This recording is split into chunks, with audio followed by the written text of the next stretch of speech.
अच्छा जी बच्चों, question number 5 की वर्किंग को देख लेते हैं। Liquid of density rho fills the container, ठीक है। Derive from the definition of pressure and density. Pressure is equals to force per unit area and density was mass per unit volume. Density times volume will be equal to mass pressure. Force की जगह मैं weight लिखता हूँ, ठीक है। Pressure is equals to weight M G over A होता है। मास की डेरिवेशन हम लोगों को पता है, density times volume. Pressure is equals to density gravity volume over area. Pressure is equals to density gravity volume की जगह में L B H over area की जगह एल इंटू बी। बी से बी, एल से एल कट गया। Pressure is given by rho g h. मेरे ख्याल से अब तक ये याद हो जाना चाहिए। 3 नंबर की वर्किंग होती है, ठीक है। A small solid sphere falls with a constant velocity through the liquid. Constant velocity मतलब कोई resultant force नहीं है, ठीक है। Names of the three forces acting on the sphere, याद रखिएगा मैंने बताया था जब भी कोई चीज़ लिक्विड में फॉल हो रही होती है या राइज हो रही होती है कांस्टेंट स्पीड में, फोर्स 3 लगती हैं। Weight of object, track force क्योंकि मूव हो रहा है, और तीसरी बात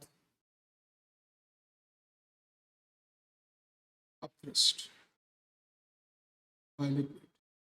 तो ये 3 चीज़ें जो है हमारे पास लग रही होती हैं। वर्ड इक्वेशन है, फॉलिंग है तो जो वेट है, फॉलिंग का वेट जो है इक्वल हो जाएगा अपथ्रस्ट प्लस ड्रैग के, ठीक है। वर्ड इक्वेशन है तो पूरी लिख देना यार।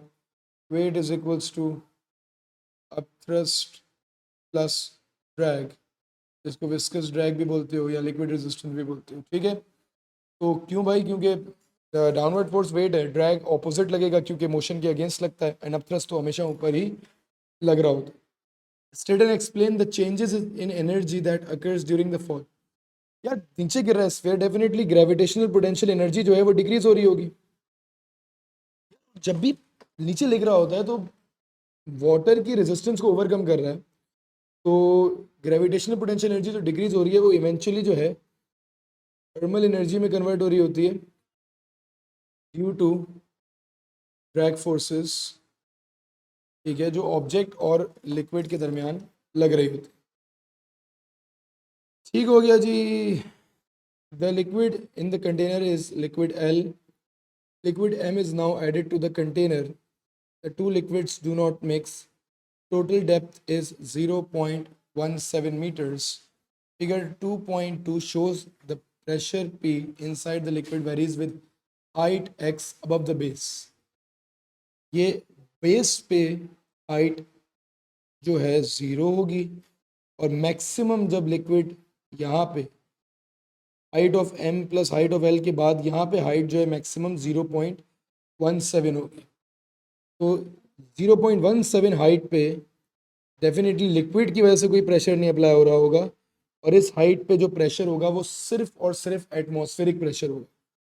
इन्होंने डेप्थ का ग्राफ नहीं बनाया, इन्होंने हाइट का ग्राफ बनाया, और बॉटम पे हाइट 0 कंसिडर की है। तो मतलब यहाँ पे मैक्सिमम प्रेशर है। ये जो प्रेशर है ना, ये pressure ATM plus liquid L और लिक्विड एम दोनों का, ये टोटल प्रेशर इस पॉइंट पे जो प्रेशर है ये सिर्फ pressure due to liquid M है, ठीक है।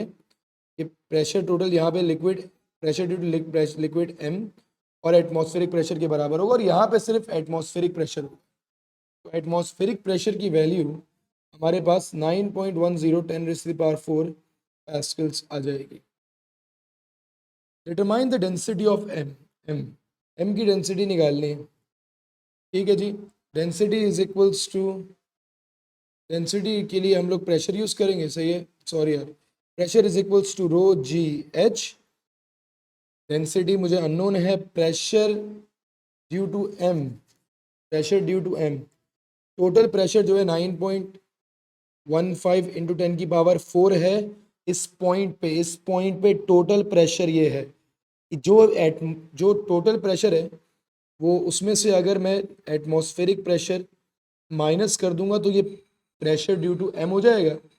रो निकालनी है, ग्रेविटी 9.81, और डेप्थ हमारे पास, डेप्थ की बात करूं तो इस पर्टिकुलर पॉइंट पे जो हाइट है that is 0.10 from the top, और मैक्सिमम 0.17 है, तो ये भी माइनस करनी पड़ेगी। 0.17 माइनस 0.10, ठीक है। ये वाली हाइट दी हुई है उसने, टोटल हाइट है 0.17, तो हमें तो सिर्फ डेप्थ चाहिए, ये वाली हाइट चाहिए पिंक वाली, तो माइनस कर देंगे तो 0.10। सारी चीज़ों को मैं कैलकुलेटर में प्लग इन कर देता हूँ, ठीक है।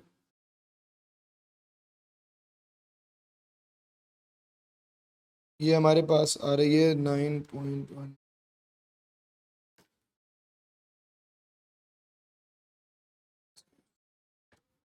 730 आ जाएगी आपके पास राउंड ऑफ करके। That's it, that's for question number 5।